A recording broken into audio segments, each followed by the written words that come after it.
इसी महीने के साथ हमारे धार्मिक पर्यटन के भी और बाकी केंद्र पे भी पर्यटन की दृष्टि से हेलीकॉप्टर सर्विसेज भी चालू कर रहे हैं, जिसके आधार पर हमारे यहाँ चूंकि भौगोलिक दृष्टि से मध्य प्रदेश बहुत बड़ा है, ऐसे में पर्यटकों का समय बचे और अधिक से अधिक स्थान पर वो जा सके। जैसे आपकी जानकारी है कि पीएम श्री एयर एम्बुलेंस की सुविधा भी हमने दी है और उसी प्रकार से पीएम श्री एयरलाइन का भी हमने प्रारंभ किया है। तो इसके माध्यम से सिंगरौली, रीवा, जबलपुर ये डेली कनेक्टिविटी हमारी पर्यटन की विमान सेवा से मिल रही है। 3000 से ज्यादा।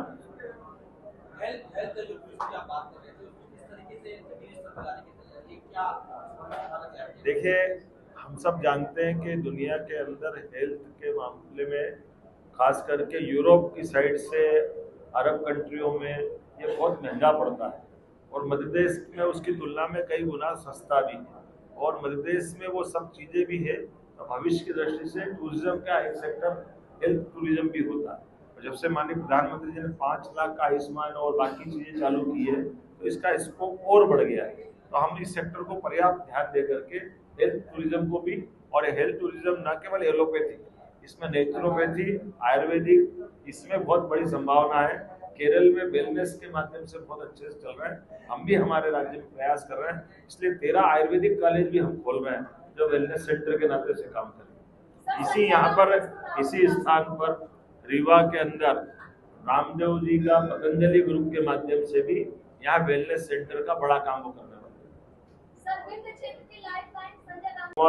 श्री सिद्धि विनायक कंस्ट्रक्शन के वैभव कौरव जी, श्री कैलाश फुलवानी जी, ऐसे बहुत सारे लोगों ने सब मिलाकर के लगभग 3000 करोड़ के निवेश के प्रस्ताव आज इसके रीजनल इंडस्ट्री कॉन्क्लेव पर्यटन के सेक्टर में आ रहे हैं।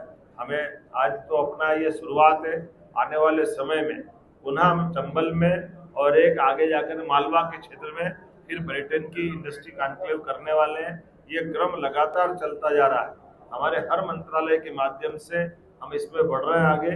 इसमें खास करके रूरल इंडस्ट्री भी, हमारा रूरल टूरिज्म भी बढ़ रहा है, जिसमें होम स्टे के माध्यम से हमारे ग्रामीण पंचायत मंत्री जी यहाँ बैठे हैं और हमारे बाकी विभाग मिला करके इसका तालमेल करते हुए पूरे देश में सबसे तेजी से होम स्टे अगर कहीं हो रहा है तो हमारे प्रदेश के अंदर हो रहा है, जिसमें अपने प्राकृतिक आवास के साथ पर्यटकों को संभालते हुए ग्रामीण जनजीवन में भी उनकी मदद हो रही है और पर्यटकों को भी आनंद आ रहा है। हमारे पास ये जो इतना बड़ा सेक्टर है, इस सेक्टर को हम धीरे धीरे करके आगे के साथ मिलाते हुए, कदम से कदम मिलते हुए, जैसे टूरिज्म और हेल्थ टूरिज्म और एविएशन, ऐसे अलग अलग सेक्टर को जोड़ते हुए भी आगे बढ़ रहे हैं। मुझे पूरा भरोसा है आने वाले समय में इसी प्रकार के निवेश के कार्यक्रम चलाते हुए राज्य को समृद्ध करेंगे। राज्य के अंदर जिस तरह संभावना है, उस संभावनाओं को पूरी तौर पर सार्थकता की तरफ ले जाने का हमारा संकल्प है। आइए हम सब मिलकर के इसी प्रकार के इन विकास के कामों के साक्षी भी बने और सहभागी भी बने। मेरी अपनी ओर से बधाई। धन्यवाद देते हैं। बहन जी, पर्यटन की आप बात करो तो ज्यादा बेहतर रहेगा, मैं उसके लिए जवाब देने को तैयार हूँ। धन्यवाद दीजिए। अब मेरा ऐसा सुझाव है कि आपके पीछे जो लाइट है वो मेरे को आपका चेहरा भी नहीं देखने दे रहा, तो मेरी अपनी ओर से आप सबको धन्यवाद देता हूँ। बहुत बहुत धन्यवाद।